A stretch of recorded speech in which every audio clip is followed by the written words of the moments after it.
In this video I'm going to take a look at the integrated lights that came with my Orbea Gain e-bike. I ought to say the lights don't show up too well on these video recordings, so what you see on this video is not what I'm seeing with my eyes, so I'll give you some extra descriptions. My Gain is a D20. I believe the front light, which is integrated into a computer mount, and I'll show you that in a minute, is common across all of the Orbea Gain range. However, the rear light is common to all of the Orbea Gain D series. That's the aluminium alloy ones. The rear light is a little different on the carbon fibre bikes. The lights are powered by the e-bike battery. Oops, it's just switched itself off. So they should run pretty much indefinitely.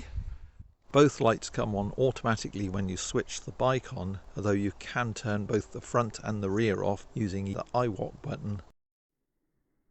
I'll start with the rear light. It's actually integrated and the wiring goes down inside the seat pin into the frame, so it's quite neat. In terms of brightness, it's a brilliant, if you'll excuse the pun, light to use at night. It shows up very well during the day as a daytime running light, particularly when it's a bit overcast and cloudy. The only time it doesn't really show up that well is in very bright sunlight. The front light is mounted to the front of the handlebar stem. If I take my computer off, it's got an integrated computer mount. You can see that it looks fairly bright, and it's not bad. I'm not going to claim this is the best light in the world. It's not. At night time, well, I wouldn't really use it at night time other than to be seen. It does that quite well.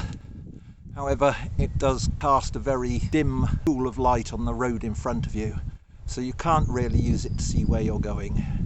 During the daytime, again during this fairly overcast weather, when the ambient light's quite low, it shows up reasonably well, and I think it's better having it on than nothing.